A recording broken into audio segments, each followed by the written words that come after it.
let's see some fundamentals of scientific research. And so what is a scientific research? First of all, you have to be objective. It's not your own opinion. So when writing a research work, about giving your own opinion. You don't say, I think that autonomous cars are good. A lot of consumers will use smart homes. That's not the aim of research. It should be objective.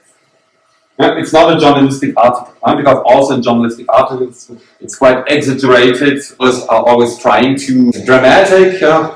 That's not the aim of research. Research should be neutral. It should be based on literature. That is why you have to start with the literature.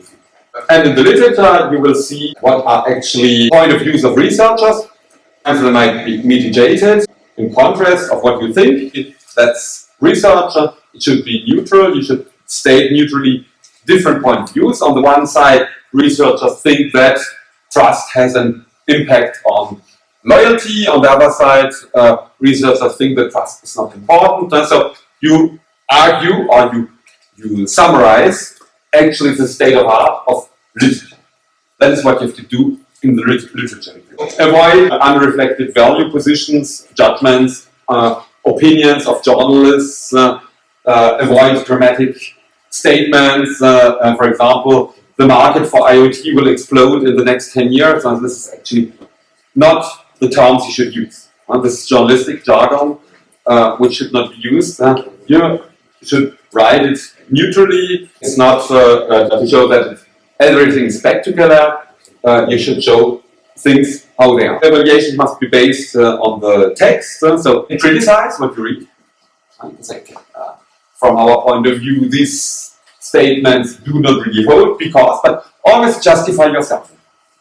You have to always give a justification. It is as for the hypothesis. Don't enumerate the hypothesis. Hypothesis 1, trust has a positive impact on loyalty. Hypothesis 2, loyalty has a positive impact on customer engagement. Hypothesis 3, loyalty or customer engagement has a positive impact on customer lifetime. No, it's not like that you are doing this. You have to justify. You have to bring the reader progressively to the hypothesis. You have to say, literature shows that trust has a significant positive impact on trust. First of all, trust is defined as a feeling that a person will not be betrayed by opportunistic behaviors from a party. This is how trust is defined. So you start with the definition. And then you show, and literature shows that trust has a significant impact on loyalty. Showed in a very extensive research stream about relationship marketing, for example, Morgan and Hunt, 1994. That is why we consider also that in the context of technologies, IoT or smart homes, trust has a significant impact on purchase intention. Thus, we hypothesize, H1, trust has a positive impact on purchase intention. Okay, so you write a small section every time, and if you have different point of views of research, you say, on the one hand, X, Y, or a lot of researchers show that, for example, privacy concerns have negative impact on trust. On the other hand, other researchers show that privacy concerns do not have impact on trust because actually customers are not really aware about privacy risks on the internet, blah, blah, blah. So you show both of views if you have contrary point of views. Which means that but at one point you have to choose one or other side. So you can say, but actually in the context of smart homes, we think that privacy concerns have probably negative impact on trust. That is why we hypothesize privacy concerns have a negative impact on trust. Okay, so when we say state of art of the literature, you derive the hypothesis by describing literature. So the work should be traceable. That is why you're doing citations, which means that you have read the argument. And above all, your research should be traceable, which means that your data set, with your collected data, be aware, we as researchers, some journals ask us the data sets, and some evaluators go through our data sets in order to see that we have not committed errors or if we have not falsified the data.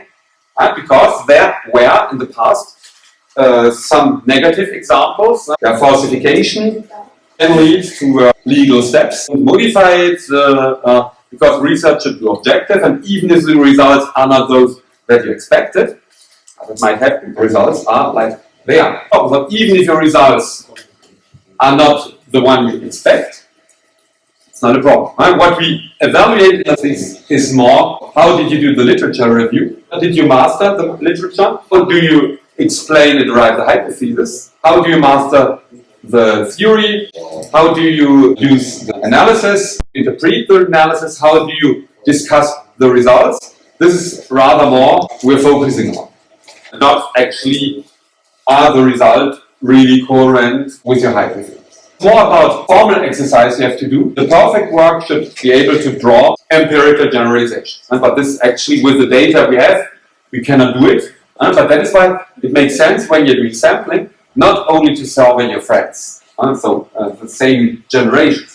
It makes sense to diversify the sample. It makes sense to study China or in Thailand or in France or in Germany in order to increase external validity that you can generalize.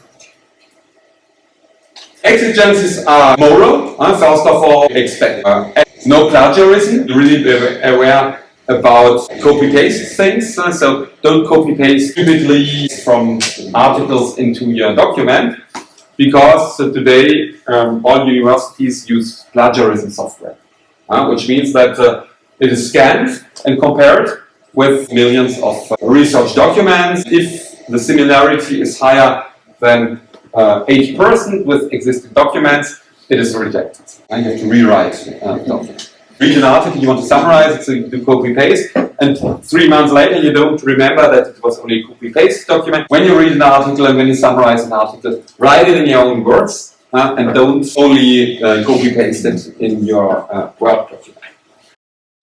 Always cite with the citation software the author's ideas and concepts you have read to avoid plagiarism. Again, a plagiarized thesis is rejected and cannot be defended. State where this definition of a concept comes from. Who defined this concept? Always cite in brackets, and then you're on the safe side. Technical exigencies, so you should be objective, and so it should be verified for everybody. Reliability means that normally research should be replicated, repeated, and you should get the same results. In other words, you research about smart homes or about autonomous cars.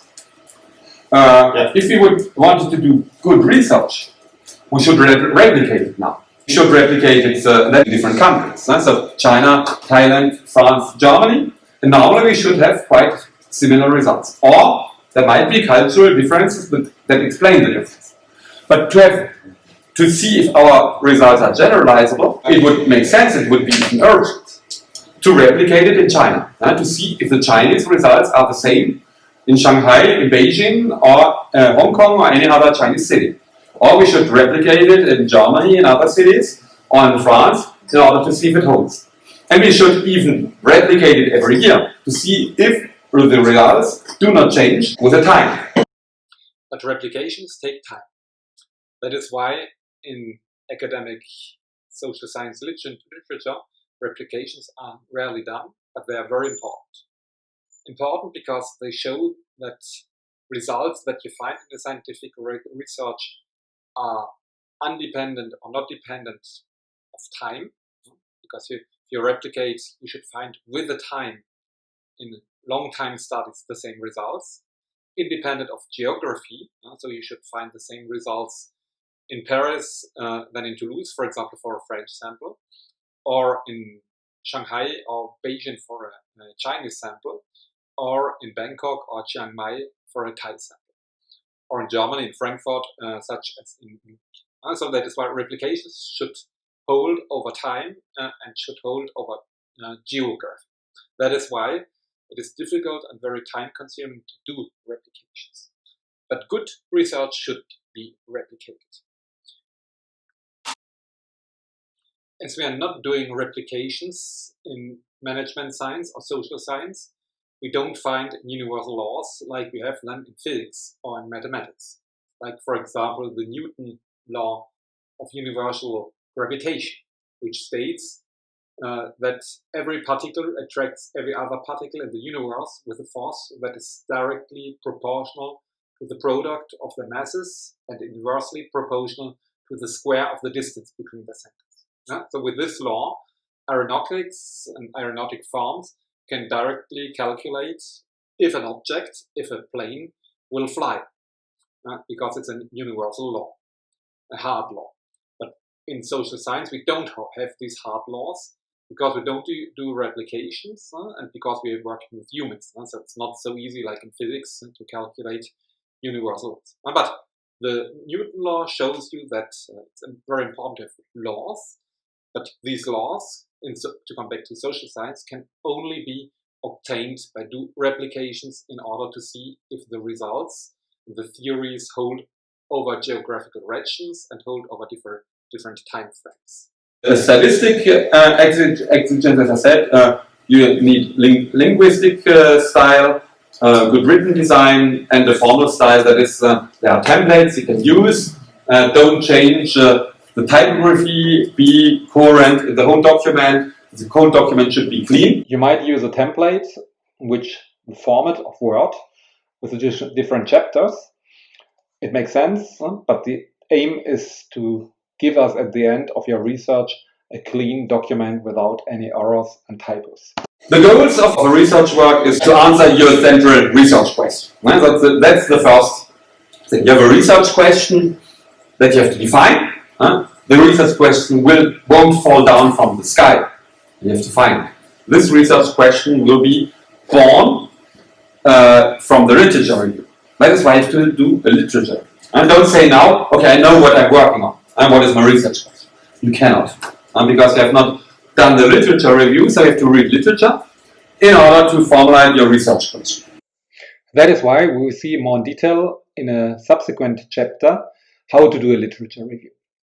So, in your scientific work of management science, you have to do the current state of science, that is the status quo, which should be summarized in your chapter literature research. If you do a quantitative approach or deductive approach, you can establish hypotheses, which are deductively established, and then test it with an empirical investigation.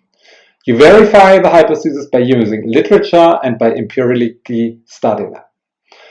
If you're working inductively or qualitative, you can ask research questions, open research questions.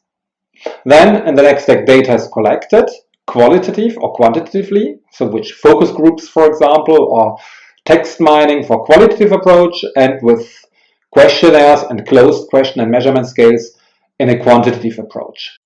And you should critically discuss your results in light with your literature research, which is done in the chapter discussion of the results. And so you do a first literature review in the chapter literature review, and you come back to your literature review in your chapter after the results, in the chapter discussion of results, to compare what you have found with the status quo of the literature.